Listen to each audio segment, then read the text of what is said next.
Hi guys, Lynn Antwi with the Red Carpet Report. We are here at the Paley Center honoring the legendary Danny Kaye. Now, if you don't know him, you need to get to know him. He is the ultimate triple threat: singer, dancer, actor. We're going to talk to some of the legendary people that he's worked with, and we're just going to give a great tribute to him. So come on, let's go check it out. Linda with Red Carpet Report, nice to meet you. So your father's legacy, I don't know, dancing, acting, all of the things that he's done, and then he has a DVD release now, and this event is honoring that. Can you talk a little bit about the DVD? The DVD is the Christmas television shows of Nat King Cole and Peggy Lee. And what's cool about them is that he sings. I mean, my father was a wonderful singer.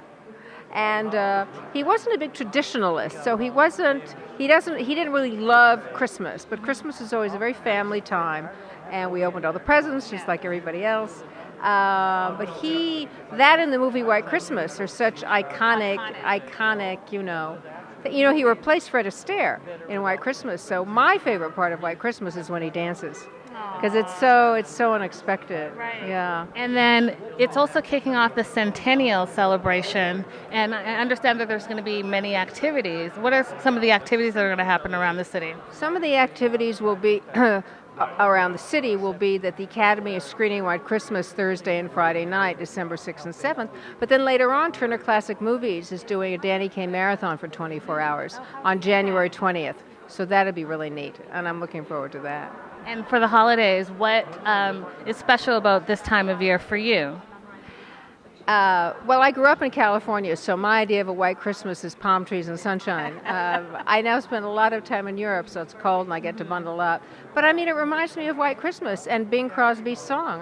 Who isn't that what everyone thinks of a certain generation thinks about White Christmas is that song. Right. So because it's classic, right? And I think that introducing it to new generations is going to continue the legacy.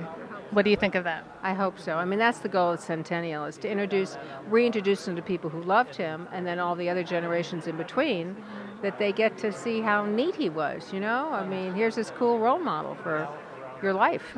And how was it growing up with him? What's a special memory that you can share with our viewers? A special memory. Well, we used to have special memory.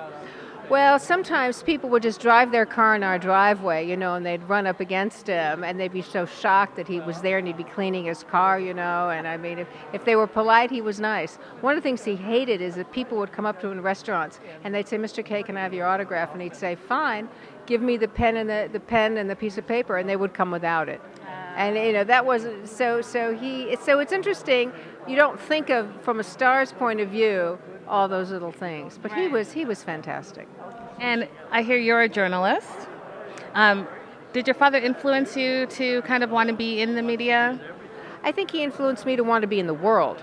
So a lot of the pieces that I've done, I did radio and television as well, were about travel. I mean, with his UNICEF work, the world just came right into the living room. So I grew up in the world, and I think that was a huge influence on me, absolutely. And he really did a lot for outreach in the community as well, and kind of getting involved that way. And I know that he was the first ambassador for UNICEF. But another little fact that I learned about him was he was one of the first owners for Seattle. Well, he was a part owner of the Seattle Mariners baseball team. Well, he was really a Dodger fan. The truth is, he was a Dodger fan. But I can't explain why. He bought into an American League team, but he went to Dodger spring training, even so. Awesome. Well, thank you so much for stopping by, and I look forward to all the events coming up. Me too. Thank you very much. Thank you. Thank you so much. Thanks for watching. For more interviews, make sure you subscribe, like, and favorite.